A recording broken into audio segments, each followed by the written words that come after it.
Hello दोस्तों, मैं हूं असीम अकरम और आप देख रहे हैं डिजिटल एडजेट चैनल। आज हम इस वीडियो में बात करेंगे 12 क्लास के फिजिक्स के बारे में। और ये आपका सेट 2 है। इससे पहले हम सेट 1 आपको दे चुके हैं और जिसमें काफ़ी इंपॉर्टेंट क्वेश्चन का डिस्कस किए थे। इसमें हम काफ़ी जो है इंपॉर्टेंट क्वेश्चन है, बहुत महत्वपूर्ण क्वेश्चन है, तो इनको भी हम आज डिस्कस करेंगे। सिर्फ इस वीडियो में हम इंपॉर्टेंट क्वेश्चन ही आपको बताएंगे।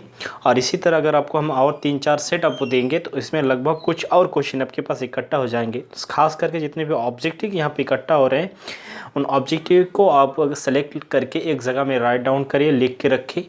क्योंकि अगर आपको बेहतर नंबर लाना है यानी बेहतर आप मार्क लाना चाहते हैं तो इस चैनल के साथ जुड़े हुए जितने भी तथ्य दिया जाएंगे उन सब तथ्यों के ऊपर थोड़ा सा आप अगर मेहनत करेंगे तो आपको एक अच्छा मार्क लाने की गारंटी हम देते हैं। और पूरी तरीक़ा से 12 प्लस के साइंस स्टूडेंट को हम पूरी तरह से जैकबोर्ड के स्टूडेंट को इस चैनल के माध्यम से हम एक अच्छा प्रिपरेशन यानी अच्छा तैयार कराने की कोशिश भी लगे हुए हैं। तो इनको आपको इस तरह का और बहुत सारे ऐसे हम इंपॉर्टेंट क्वेश्चन, अभी भी टाइपिंग चल रहा है, कुछ मॉडल सेट दे रहे हैं, कुछ टाइपिंग चल रहा है और कुछ आपको जो है केमिस्ट्री के बारे में देंगे। लेकिन आपको पढ़ना पड़ेगा आप ही को, ठीक है। सिर्फ आपको हम अच्छा चीज़ और कैसे क्या करना है वो हम आपको दे पाएंगे। जैसे ऑब्जेक्टिव क्वेश्चन का सारे क्वेश्चन का आंसर आपको हम धीरे धीरे दे देंगे वन बाय वन करके, या तो इस वीडियो को डिस्क्रिप्शन में उसका भी हम आंसर सेट आपको देने की कोशिश करेंगे। लेकिन आप लोग अगर किसी को ये नोट्स लेना है यानी इसका पीडीएफ लेना है तो थोड़ा सा आपको अमाउंट पे करना पड़ेगा। वीडियो को डिस्क्रिप्शन में जाइए, वहाँ पे जाने के बाद आप हमसे कांटेक्ट करें, सारा चीज़ आपको डिस्कस कर देंगे। चलिए यहाँ पे हम अभी क्वेश्चन पढ़ेंगे फटाफट, क्योंकि टाइम बहुत कम है और वीडियो में हम टाइम कम ही लेने के मतलब ये सोच रखते हैं कि टाइम कम से कम टाइम में हम आपको सब कुछ चीज़ दे पाए। तो इस वीडियो में हम बात करेंगे आज फुल क्वेश्चन जो है 2021 के लिए बहुत इंपॉर्टेंट क्वेश्चन, ठीक है।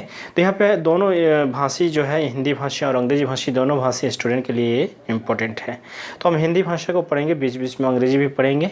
तो आप लोग जिस भाषा से है उस भाषा को वीडियो को पहले पॉज करके आप देख लीजिएगा। पहला यहाँ पे क्वेश्चन है और इसके पहले तो हम सिलेबस आपको बता ही चुके हैं, आप जानते हैं। यहाँ पे 15 ऑब्जेक्टिव क्वेश्चन रहता है। ग्रुप ए में, ग्रुप बी में आप 2 मार्क कराता है। सारा चीज़ धीरे धीरे आपका पता हो जाएगा, ठीक है। तो निवर्त में विद्युतशीलता यानी एप्सिलॉन नॉट का मात्रक होता है या है, तो यहाँ पे एप्सिलॉन नॉट का कौन सा मात्रक होगा आपको, ठीक है। दूसरा नंबर क्वेश्चन आप देख सकते हैं, किसी आवेश गोलीय कवच के आंतरिक बिंदु पर विद्युत विभव का मान होगा, ठीक है। तो क्या होगा? शून्य होगा, स्थिर होगा, परिवर्तित होगा, ये महत्तम होगा। तो विभव का मान कहाँ होते हैं? विभव कहाँ पर पाए जाते हैं? किसी भी गोलीय पदार्थ हो या किसी भी पदार्थ हो उसको सतह पर पाया जाता है। तो गोलीय अगर वस्तु है तो उसके कहाँ पाए जाएंगे? अगर अंदर जाएंगे तो उसका जो है विभव 0 होगा। तो इस तरह करके हम अगर डिस्कस करेंगे तो फिर टाइम लग जाएगा, इसलिए हम इस वीडियो में डिस्कस नहीं करेंगे। आप उसके ऊपर विचार करके देखिएगा, अगर नहीं होगा तो फिर कमेंट कीजिएगा, फिर हम आंसर देने के लिए तैयार हैं। और यदि बहुत सारे ऐसे स्टूडेंट हैं जो बहुत ब्रिलियंट स्टूडेंट इस चैनल में जुड़े हुए हैं, वीडियो को देख रहे हैं, हम जानते हैं। अगर आपको कोई भी आंसर आता है तो आप ज़रूर क्वेश्चन को नहीं लिखे, क्वेश्चन का नंबर ग्रुप देके क्वेश्चन का नंबर लिख के उसका आंसर दे दीजिए। क्योंकि और सारे स्टूडेंट जब पढ़ते हैं, इसको देखते हैं, तो उसमें कमेंट जाकर देखेंगे और उसी से उनको क्या होगा कि जो है आंसर पता हो जाएगा। तो उससे एक चीज़ आपको फ़ायदा होगा, आपके साथी का, आपका फ्रेंड का फ़ायदा करेंगे। तो इस तरह का एक पॉजिटिव सोच लेकर इसमें आगे बढ़ेंगे तो हम लोग बहुत कुछ कर पाएंगे। चलिए, जब ताप में वृद्धि होता है तो किसी चालक का प्रतिरोध क्या होता है? तो ये जानते हैं, आपको पढ़ता है। उसके बाद यहाँ पे है 6 नंबर क्वेश्चन जो है, किरचॉफ का पासा नियम, जिसको हम पासा नियम बोलते हैं, पास नियम निम्नों में से किस राशि के संरक्षण के नियम की सीधी भी परिवर्तित है? किसकी परिवर्तित है? आवेश के, संवेग के, कौन, ठीक है। तो आप इसमें देखेंगे। उसके बाद नीचे है, किसी धारा अल्पांश के कारण r दूरी पर स्थित बिंदु पर चुंबकीय क्षेत्र समानुपाती होता है। उसके बाद यहाँ पे देखिए लेंज का नियम, ठीक है, जिसको हम लेंज का नियम कहते हैं। लेंज नियम निम्नों में से किस संरक्षण के नियम के अनुकूल है? उसके बाद निवर्त में विद्युत चुंबकीय तरंग का चाल होता है। विद्युत चुंबकीय तरंग का चाल क्या होता है, यहाँ पे आपको पूछा गया है। उसके बाद यहाँ पे पूछा जा रहा है, यदि उत्तल लेंस को पानी में डुबाया जाए तो उसकी फोकस दूरी क्या होगी? बढ़ेगी, घटेगी, अपरिवर्तित रहेगी, क्या होगी, ठीक है। उसके बाद 9 नंबर यहाँ पे क्वेश्चन देखेंगे, 20 सेंटीमीटर और -40 सेंटीमीटर फोकस दूरी वाले लेंस एक दूसरे के संपर्क में रखे हैं तो संतुलन लेंस की क्षमता होगी। तो संतुलन लेंस की क्षमता जो है क्या होगी? ये सब टेक्निकल सवाल है, थोड़ा सा अगर दिमाग लगाएंगे तो इजीली ये निकल जाएगा इन सब का आंसर। अब हम यहाँ पे 10 नंबर क्वेश्चन के बारे में बात करेंगे। निम्नों में से किस घटना से प्रकाश तरंग के अनुप्रस्थ प्रकृति की स्थापना होती है? यहाँ पे जो है निम्नों में से किस घटना से प्रकाश तरंग के अनुप्रस्थ प्रकृति की स्थापना होती है। उसके बाद यहाँ पे 11 नंबर क्वेश्चन है, यदि प्रत्यावर्ती धारा तथा विद्युत वाहक बल के बीच कालांतर फाई हो तो शक्ति गुणांक का मान होता है। ऊंचाई ट्रांसफार्मर में निम्नों में से कौन घटता है? यहाँ पे ऊंचाई ट्रांसफार्मर में कौन घटता है, ठीक है। उसके बाद 13 नंबर क्वेश्चन है, और गेट के लिए बुलियन व्यंजक होता है, यानी और गेट के लिए यहाँ पे बुलियन व्यंजक आपको पूछ रहा है, ठीक है। निम्नों में से कौन मूल कौन नहीं है? न्यूट्रॉन, प्रोटॉन, अल्फा कौन और इलेक्ट्रॉन। तो अल्फा कौन यहाँ पे मूल कौन नहीं है, न्यूट्रॉन और प्रोटॉन और इलेक्ट्रॉन तो होते हैं, हम जानते हैं। उसके बाद यहाँ पे 15 नंबर क्वेश्चन जो है यहाँ पे देखेंगे, रेडियो तरंग का परिवर्तन होता है। रेडियो तरंग का परिवर्तन किस में होता है? आयन मंडल में, क्या लिखा गया यहाँ पे, स्ट्रोफियर से, या क्षोभ मंडल में, या दोनों में, तो यहाँ पे लिख लीजिएगा। यहाँ से शुरू होता है ग्रुप बी। यहाँ पे 8 क्वेश्चन आपको पूछा जाएगा, जो प्रत्येक क्वेश्चन में आपको 2 अंक करके मिलेगा। और यहाँ देखेंगे ध्यान लगे तो प्रत्येक क्वेश्चन में 2-2 क्वेश्चन करके जोड़ के ऐसे बनाया गया है, या है जिनमें आधा अगर लिखेंगे तो आधा का ही आपको नंबर मिलेगा 1 मार्क। यहाँ पे स्टेप मार्किंग के हिसाब से भी यहाँ पे क्वेश्चन के ऊपर ध्यान दिया गया है। तो यहाँ पे हम 2 नंबर क्वेश्चन देखेंगे। विद्युत द्विध्रुव आघूर्ण की परिभाषा दे, इसका विमीय सूत्र लिखिए। विद्युत द्विध्रुव आघूर्ण का जो है परिभाषा आपसे मांगा जा रहा है, उसका विमीय सूत्र आपसे पूछ रहा है। चुंबकीय क्षेत्र रेखाएं क्या है? चुंबकीय क्षेत्र रेखाओं के किन्हीं 2 गुण का उल्लेख करें। स्व प्रेरण किससे कहते हैं? प्रेरण गुणक का मात्रक लिखिए, ठीक है। उसके बाद यहाँ पे हम देखेंगे अगला क्वेश्चन जो है, विद्युत चुंबकीय तरंग के विद्युतीय क्षेत्रों दोलन की आवृत्ति 20 × 10⁻10 हर्ट्ज है। यहाँ पे जेड छोटा होना चाहिए था, थोड़ा सा टाइपिंग में मिस्टेक है। बहुत सारे टाइपिंग ऐसे पेन से भी करेक्शन किया गया है, अब तो देख ही पा रहे टाइपिंग में थोड़ा सा यहाँ पे ये है। तथा आयाम 48 वोल्ट पर मीटर, ठीक है। ये नंबर में है। तरंग का तरंग दैर्ध्य क्या है? इसके चुंबकीय क्षेत्रों का आयाम क्या है? 6 नंबर क्वेश्चन यहाँ पे हम पढ़ेंगे, प्रिज्म का कोण और निम्नतम विचलन के कोण की परिभाषा लिखिए। उसके बाद यहाँ पे देखेंगे 7 नंबर क्वेश्चन, आइंस्टीन के प्रकाश विद्युत समीकरण लिखे एवं इसमें शामिल प्रत्येक पद की व्याख्या करें। 8 नंबर यहाँ पे क्वेश्चन है, आकाशीय तरंग को टीवी सिग्नल के प्रेषण में क्यों व्यवहार नहीं किया जाता है? उसके बाद पी-एन संधि यानी डायोड के अग्र अभिनंत संयोजन तथा उत्क्रम अभिनंत संयोजन का क्या तात्पर्य है? यहाँ से आपका शुरू होता है ग्रुप सी, यानी यहाँ से आपका जो है प्रत्येक क्वेश्चन में 3 अंक करके मिलेगा, जो 8 क्वेश्चन यहाँ पे रहेंगे। तो यहाँ पे पूछा जा रहा है आपका state and prove Gauss theorem, यानी गॉस थ्योरम को प्रमेय को लिखे एवं सिद्ध करें यहाँ पे। उसके बाद यहाँ पे पूछा जा रहा है what is the condition for resources is LCR circuit. What is the impedance of LCR circuit is resources. यानी किसी भी LCR परिपथ में अनुनाद की क्या शर्त है? अनुनाद की स्थिति में LCR परिपथ की प्रतिबंधता क्या होती है?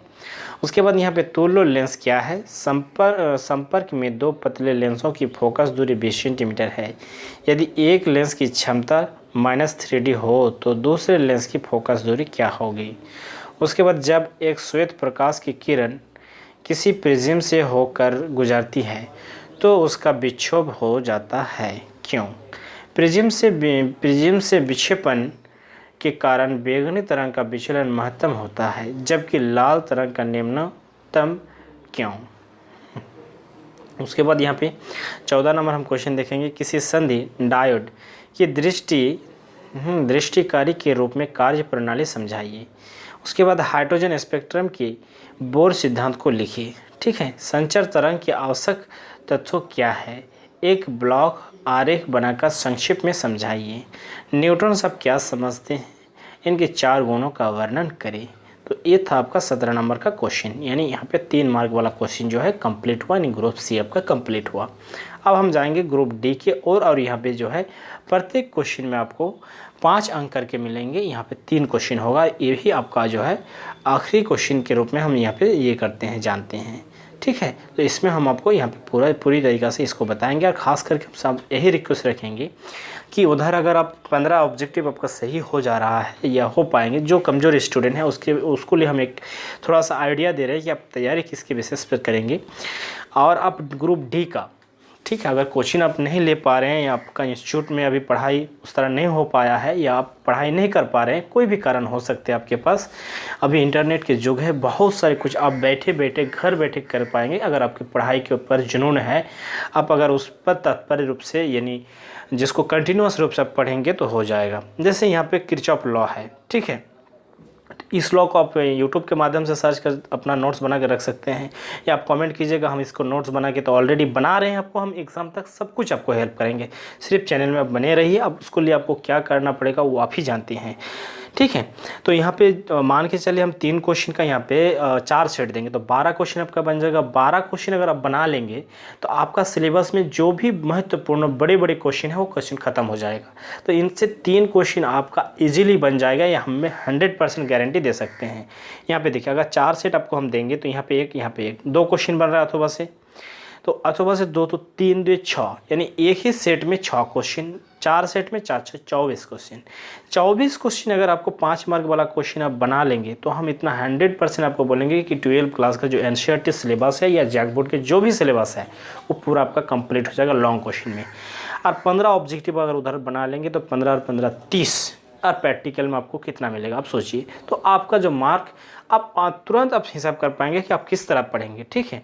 और आपको हम जिस तरह बताने की कोशिश हम कर रहे हैं, अगर इसी तरह पढ़ेंगे तो आशा करते हैं कि आपका एक भी क्वेश्चन एग्जाम में नहीं छूटेगा। और साथ ही साथ अगर ये सब क्वेश्चन आपका हो जाएगा तो आप इजीली तरीक़ा से आप ये कर पाएंगे, ठीक है। तो अगर कोई इसी का PDF आप चाहिए तो आप ले सकते हैं, और फिर इसका हम आंसर शीट आप बना रहे हैं। 1-2 दिन के अंदर इसका जो है मेन हम क्वेश्चन अब आपको देना स्टार्ट कर देंगे, क्योंकि 12 क्लास में अभी हमको ज़्यादा वीडियो ये करना है, ठीक है, क्योंकि उसमें जो है बहुत सारे स्टूडेंट अभी लॉकडाउन के चलते नहीं कोचिंग ले पा रहा। 10th क्लास लेवल तक तो बहुत कुछ ऐसे सामग्री मिल ही जाता है। तो 18 नंबर यहाँ पर क्वेश्चन देख सकते हैं, किरचॉफ के विद्युत परिपथ के नियम को लिखिए। वेस्टर्न सेतु के शर्त प्राप्त करें। और उसके बाद यहाँ पे नेक्स्ट क्वेश्चन है, किसी पदार्थ के प्रतिरोधकता एवं चालकता से आप क्या समझते हैं, ठीक है। तो यहाँ पे संबंध स्थापित करने के लिए भी कहा जा रहा है। और हाइगेंस का सिद्धांत बताइए, इस सिद्धांत का उपयोग करके प्रकाश के अपवर्तन के नियमों को स्थापित करें। उसके बाद यहाँ पे मुख्य दृष्टि दोष क्या है, स्पष्ट चित्रों देकर इस दोषों को दूर करने का वर्णन करें। उसके बाद एम्पियर के परिपथ नियम का उल्लेख करें। इस नियम का उपयोग करते हुए किसी धारावाही परिनालिकाओं के भीतरी बिंदु पर चुंबकीय क्षेत्रों की गणना करें। उसके बाद यहाँ पे नेक्स्ट और आखिरी जो क्वेश्चन है, विद्युत चुंबकीय प्रेरण से आप क्या समझते हैं। समरूप चुंबकीय क्षेत्रों में समरूप गति से घूर्णित है कुंडली में प्रेरित विद्युत वाहक बल का एक सूत्र प्राप्त करें। तो ये था आपका पूर्ण क्वेश्चन। अब हम इनका 3rd सेट देंगे, 4th सेट देंगे, उसके बाद फिर इसका हम आंसर, बहुत सारे क्वेश्चन का आंसर हम बोर्ड में भी बना के देंगे आपको, और ऐसे तो कॉपी में इस तरह करके हम देंगे ही। तो इस वीडियो में यहीं तक, फिर मिलते हैं नेक्स्ट वीडियो में। थैंक यू, धन्यवाद।